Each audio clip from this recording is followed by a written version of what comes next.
Class 12। अब आज हमारा नया चैप्टर होगा 12th क्लास के लिए वेक्टर क्वांटिटी। तो वेरी सिंपल चैप्टर। इस चैप्टर में सबसे पहला हमारा टॉपिक आता है कि वेक्टर लाइन सेगमेंट क्या होता है। देखिए वेक्टर लाइन सेगमेंट की लाइन एल है, कोई रे एल है, उसको हमने रे एल नाम दिया और उसमें हमने दो पॉइंट लिए। ए हमने इनिशियल पॉइंट बोलेंगे हम, और बी हमारा टर्मिनल पॉइंट होगा। That is your initial point. A को हम इनिशियल पॉइंट बोलते हैं और बी को हम टर्मिनल पॉइंट बोलते हैं। तो हमने यहाँ पे ये देखना है कि हमारे पास एल लाइन में से हमने दो पॉइंट टेक करके एक डायरेक्टेड लाइन सेगमेंट बनाया और इस डायरेक्टेड लाइन सेगमेंट के साथ जो प्रमुख विशेषताएं हैं वो तीन है। सबसे पहले है लेंथ। लेंथ को हम किससे डिनोट करेंगे? ये हमारे पास एबी लाइन है, इसको हम एबी लाइन को बोल्ड लेटर में और दोनों तरफ वर्टिकल लाइन खींच देंगे। तो this represent the directed line segment का लेंथ से रिप्रेजेंट करेगा। हम इसको बोलते हैं एबी वेक्टर का मैग्नीट्यूड। इसलिए हमने नेक्स्ट हमारा आता है स्पोर्ट्स। इस लाइन को हमने जो दो पॉइंट दिए, दो पॉइंटों से जो लाइन सेगमेंट बनाया उसका सपोर्ट कौन कर रहा है? उसको सपोर्ट एल लाइन कर रही है। तो हम ये कह सकते हैं L is the support of AB vector line segment। Next हमारे पास है सेंस।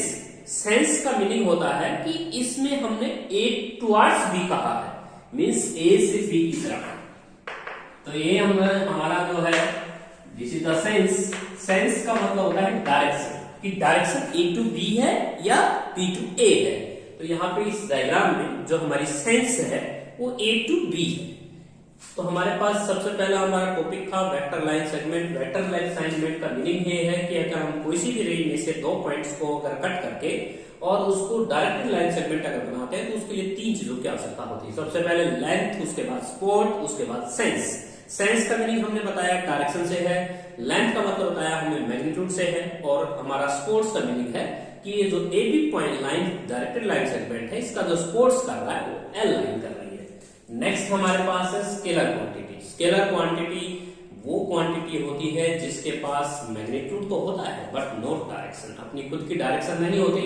फॉर एग्जांपल सबसे पहले अपने लेंथ है, मास है, टेम्परेचर है, एनर्जी है, एरिया है, स्पीड है, यहाँ पे आप देख सकते हैं पावर है, वॉल्यूम है, डेंसिटी है, रेजिस्टेंस भी है, एटसेट्रा। तो ये हमारे पास है स्केलर क्वांटिटी। उसके बाद आते हैं टॉपिक नंबर 3 वेक्टर क्वांटिटी। देखिए vector quantity are those quantity which have magnitude and direction both. Magnitude और डायरेक्शन दोनों ही अगर होनी चाहिए तो हमारी क्वांटिटी वेक्टर क्वांटिटी कहलाती है। For example force, next example acceleration, next example momentum, next example displacement, next example weight etcetera. इसके बाद नेक्स्ट हमारे पास टॉपिक आता है टाइप्स ऑफ वेक्टर। देखिए टाइप्स ऑफ वेक्टर में सबसे पहले हम लेंगे मोस्ट इंपोर्टेंट यूनिट वेक्टर। देखिए हमारे पास टाइप्स ऑफ वेक्टर में सबसे पहले आता है types of vector. Types of vector में सबसे पहले हमारे पास टॉपिक आता है फर्स्ट नंबर पे यूनिट वेक्टर। यूनिट वेक्टर को हम कैसे फाइंड आउट कर सकते हैं? यूनिट वेक्टर सबसे पहले मैं आपको यूनिट वेक्टर के बारे में बताना चाहूंगा, मोस्ट इंपोर्टेंट टॉपिक है। यूनिट वेक्टर को हम जनरली ए कैप से लिखते हैं, इसको हम ए कैप बोलते हैं। इस वेक्टर को हम इसकी लेंथ से डिवाइड कर देंगे, ए वेक्टर अपॉन ए वेक्टर का मैग्नीट्यूड। मींस यदि हमें कोई भी वेक्टर मिलेगा हम उसकी लेंथ से डिवाइड कर देंगे तो वो वेक्टर यूनिट कहलाता है। और यूनिट वेक्टर जो होते हैं उनका जो मैग्नीट्यूड होता है वो हमेशा 1 होता है। तो ये यूनिट वेक्टर की खास बात है कि यूनिट वेक्टर हमेशा मैग्नीट्यूड 1 रखेगा। और यूनिट वेक्टर को हम फाइंड आउट कैसे कर सकते हैं? फॉर एग्जांपल ये मान लीजिए हमारे पास 3 डायमेंशन कोई स्पेस में कोई वेक्टर है जिसका i कंपोनेंट का कोएफिशिएंट 1i है, j एक्सिस कंपोनेंट 2j हम ले सकते हैं, प्लस 3k ले सकते हैं। तो ये हमने कोई वेक्टर लिया और इस वेक्टर में जो i का कोएफिशिएंट है वो हमारा 1 है, j का कोएफिशिएंट 2 है और k का कोएफिशिएंट 3 है। तो इसका मैग्नीट्यूड हम निकाल सकते हैं i के कोएफिशिएंट का स्क्वायर प्लस j के कोएफिशिएंट का स्क्वायर प्लस k का कोएफिशिएंट का स्क्वायर। ये हो जाएगा √40। ये इसकी लेंथ हो जाएगी। किसी भी वेक्टर की लेंथ निकालने के लिए आपने यहाँ पे कोएफिशिएंट ऑफ i का square plus coefficient of j का square plus coefficient of k का square under the square root. और यदि हम इस वेक्टर को रूट 14 से डिवाइड कर देंगे तो हमारे पास ए कैप आएगा, a vector upon a vector का मैग्नीट्यूड। तो हमारे पास जो रिक्वायर्ड आंसर आएगा तो i plus 2j plus 3k upon में रूट 14 आ जाएगा। That is our required answer. तो हम इस वेक्टर को यूनिट वेक्टर, मतलब हमने यूनिट वेक्टर इसको फॉर्म दिया। यूनिट वेक्टर हमेशा मैग्नीट्यूड 1 होता है। यूनिट वेक्टर जो है हमारे पास हैविंग मैग्नीट्यूड ऑलवेज 1 एंड इसको हम बोलेंगे ए कैप। और ए कैप हम कैसे निकाल सकते हैं? उस वेक्टर को उसके मैग्नीट्यूड से डिवाइड करके। That is your first unit vector. इसके बाद आते हैं नेक्स्ट हमारे पास नंबर 2 के ऊपर आते हैं लाइक वेक्टर। देखिए हमारे पास नंबर 2 पे लाइक वेक्टर, दो लाइक वेक्टर हम किसको कहते हैं और एक अनलाइक वेक्टर होता है, अनलाइक। तो दो वेक्टर को लाइक कब कहा जाएगा? टू वेक्टर है like A and B are two vector are is said to be like इनको लाइक वेक्टर कब कहा जाएगा? if they have same direction। यदि हमारे पास लाइक वेक्टर की डेफिनेशन यही है, यदि हमारे पास दो वेक्टर की सेम डायरेक्शन है तो हम उनको लाइक वेक्टर बोलते हैं। Unlike vector A and B are two vector A and B हम टू वेक्टर कहना चाहते हैं, is said to be unlike। यदि हम इनको अनलाइक बोलते हैं, unlike if is said to be unlike if they have not same direction। तो ये हमारे पास डेफिनेशन है लाइक और अनलाइक की। तो लाइक वेक्टर कौन से होते हैं? दो वेक्टर को हम लाइक तब कहेंगे जब उनकी सेम डायरेक्शन हो। फॉर एग्जांपल यदि मान लीजिए ए वेक्टर हम लिखते हैं i plus 2j, B vector हम लिखते हैं 2i प्लस का 4j। यदि हम इसको 2 से डिवाइड करते हैं तो a और b जो आता है वो पैरेलल आता है, मींस लाइक आते हैं। These two vectors are parallel because B vectors में हमने जो कॉमन पार्ट लिया है उस कॉमन पार्ट को हम लैम्डा बोलेंगे, लैम्डा 2। लैम्डा की वैल्यू अगर पॉजिटिव आती है और हमारे पास लैम्डा हमने कॉमन लेके ए और बी को समान पाया है, यदि हमने लैम्डा जो कॉमन पार्ट निकाला है यदि उसकी वैल्यू अगर पॉजिटिव आई तो हमारे जो वेक्टर होंगे वो लाइक होंगे, और लैम्डा अगर नेगेटिव हुआ तो हमारे जो वेक्टर है वो लाइक होगा। फॉर एग्जांपल ए वेक्टर हम लेते हैं i प्लस 2j और बी वेक्टर हम लेते हैं माइनस का 2i माइनस का 4j। यदि हम इसको -2 से डिवाइड करते हैं तो हमारे पास लैम्डा जो आता है वो -2 आता है। और यहाँ पे हम देख सकते हैं ये जो एग्जांपल दिया हुआ है मैंने, ये अनलाइक का है और ये लाइक का है, because A and B are parallel and we have to take common +2। यदि हम 2 कॉमन लेते हैं, यदि कॉमन पार्ट हमारा पॉजिटिव है तो लाइक होगा और यदि कॉमन पार्ट हमारा नेगेटिव है तो अनलाइक वेक्टर होगा।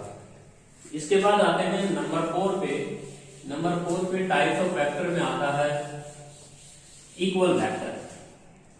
इक्वल वेक्टर कब होते हैं? देखिए नंबर 4 पे हम लेंगे इक्वल वेक्टर। दो वेक्टर हम इक्वल कब कहेंगे?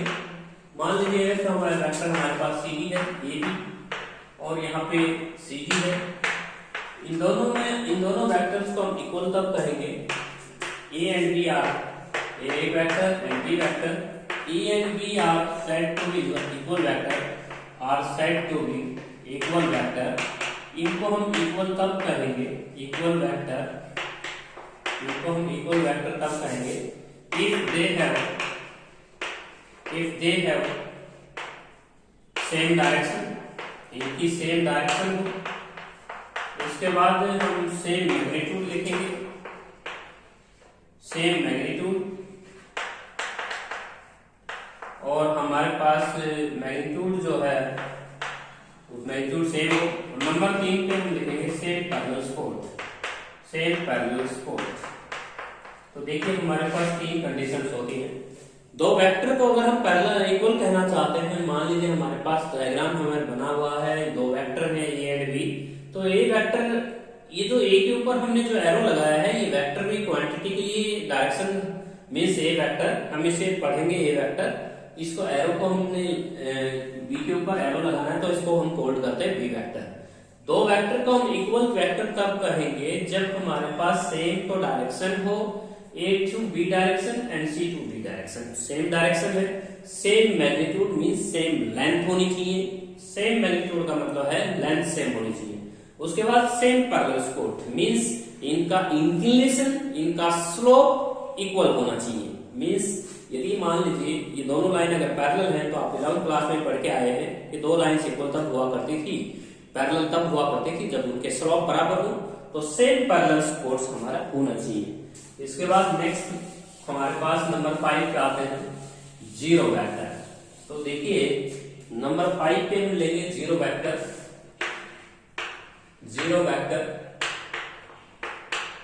तो देखिए नंबर 6 पे लेंगे हम को इनिशियल वेक्टर, और उसके बाद नंबर 7 पे लेंगे फ्री वेक्टर, और नेक्स्ट हम लेंगे लोकलाइज्ड वेक्टर, और नेक्स्ट हमारे पास टॉपिक आएगा कोप्लेनर वेक्टर, और नेक्स्ट हम लेंगे position vector,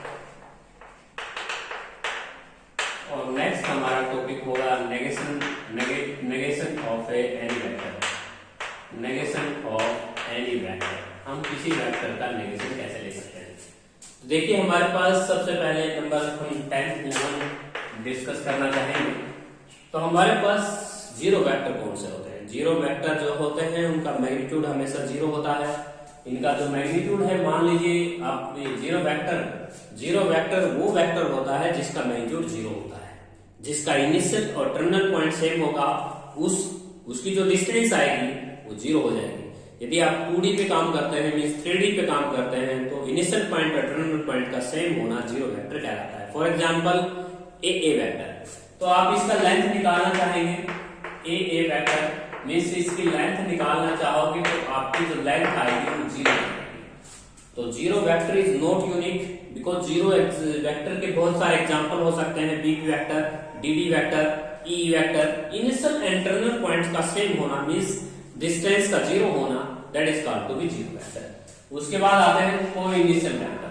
coinitial vector are those vector having starting point same. For example आप ओरिजिन ले सकते हैं, OA, OB, OC, OD। तो हमारे पास यहाँ पे हम देख सकते हैं O इनका इनिशियल पॉइंट है, ABCD। तो यहाँ पे हमने स्पेस ओरिजिन लिया, तो हम यहाँ पे बोलेंगे OA, OB, OC, OD। ये जो चार वेक्टर इस डायग्राम में हम देख रहे हैं, these are the coinitial vector. Coinitial vector की डेफिनेशन में आपको दोबारा रिपीट करना चाहूंगा। कोइनिशियल वेक्टर वो वेक्टर होते हैं जिनका स्टार्टिंग पॉइंट सेम होता है, जिसमें इनिशियल पॉइंट सेम होता है। तो these two in this diagram we see that OA vector, OB vector, OC vector, OD vector में जो इनिशियल है वो O है, इसलिए हम इन चार वेक्टर को कोइनिशियल होल्ड करेंगे। नेक्स्ट आते हैं free vector. Free vector are those vector they have no condition, they moving in free means ऐसे वेक्टर जो स्पेस में बिना पाबंदी के फ्री कर सकते हैं, मीन्स कहीं पे भी जा सकते हैं, तो those are called to free vector, जिनके ऊपर कोई पाबंदी नहीं है। Localized vector are those vector they have fixed direction, they have fixed position, they have fixed position, उनकी पोजीशन फिक्स होती है। And free vector they have not fixed position, जिनकी कोई पोजीशन फिक्स नहीं होती, that is called to be fixed vector. Fixed vector are those vector they have not fixed position, and localized vector they have fixed position. इसके बाद आते हैं coplanar vector. Coplanar vector are those vector, हम दो तीन vectors को coplanar तब बोलेंगे जब A and B and C are three vector in a plane. Three vectors lies in the same plane, lies in the same plane. यदि same plane में लाई कर जाते हैं, तो हमारे पास यदि तीन वेक्टर हैं हमारे पास और वो लाई कर रहे हैं सेम प्लेन में, तो हम उनको बोलेंगे कोप्लेनर वेक्टर। यदि तीन वेक्टर सेम प्लेन में अगर लाई कर जाते हैं तो उनकी scalar triple product A dot B cross C, जिनको हम स्केलर ट्रिपल प्रोडक्ट बोलेंगे आगे, तो वो हमारे पास 0 आएगी। यदि हम तीन वेक्टर्स को एक ही प्लेन में अगर लाई करना चाहते हैं तो उन तीनों वेक्टर्स की जो स्केलर ट्रिपल प्रोडक्ट होगी वो 0 होगी। या we can to say that A, B, C are three vector lies in the same plane, that is called to be coplanar vectors. इसके बाद आते हैं पोजीशन वेक्टर। देखिए पोजीशन वेक्टर में आप इस तरह से फाइंड आउट कर सकते हैं, मींस ये A वेक्टर है, ये B वेक्टर है, इसको स्मॉल a, इसको स्मॉल b, तो हम A B वेक्टर निकालना चाहते हैं मान लीजिए, तो हम इसको लिखेंगे position vector of B minus position vector of A। तो हमारा जो फॉर्मूला ऑपरेट होगा वो A B वेक्टर को हम लिखेंगे position vector of B minus position vector of A।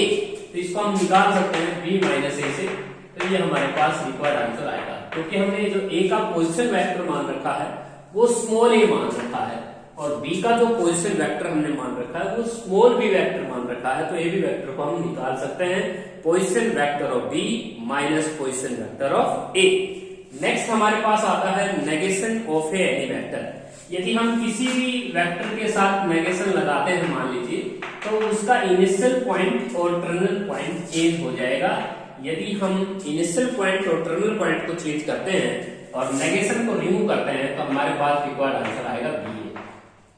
We also know that किसी भी वेक्टर का हम 2 बार टेक्स अगर नेगेशन लेते हैं, मींस आप यहाँ पे ले लेते हैं 2 बार नेगेशन लेते हैं, मींस ए बी वेक्टर और यहाँ पे माइनस और यहाँ पे एक माइनस और लगा लीजिए, माइनस ऑफ ए बी।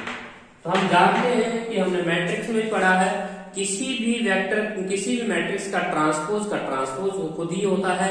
इसी प्रकार यदि हम इस वेक्टर का अगर 2 बार टेक्स नेगेशन लेते हैं तो हमारा जो रिक्वायर्ड आंसर आएगा वो ए बी ही आएगा। क्यों? क्योंकि हम यहाँ पे माइनस बी ए कर सकते हैं, बी ए की फिर माइनस रिमूव करेंगे तो ए बी आ जाएगा। तो हम देख रहे हैं किसी भी वेक्टर को अगर हम नेगेशन से नेगेशन लेते हैं तो this initial point and terminal point interchange हो जाएगा। मींस इनिशियल पॉइंट और टर्मिनल पॉइंट को हम इंटरचेंज कर देंगे तो माइनस रिमूव हो जाएगी। तो ये था हमारा types of vector. Types of vector में सबसे पहले हमने पढ़ा unit vector having same having magnitude 1, zero vector having magnitude 0 and coinitial vector are those vector having same initial point and free vector they have not fixed positions. Localized vector they have fixed positions. Coplanar are those vectors they lie in the same plane, and unit vector having magnitude 1. Equal vector जो होता है 2 vectors को equal हमने तब कहा था जब same magnitude हो, सेम लेंथ हो, सेम पैरेलल सपोर्ट्स हो। तो ये हमारे पास टाइप्स ऑफ वेक्टर्स में सबसे इंपॉर्टेंट चीजें हैं।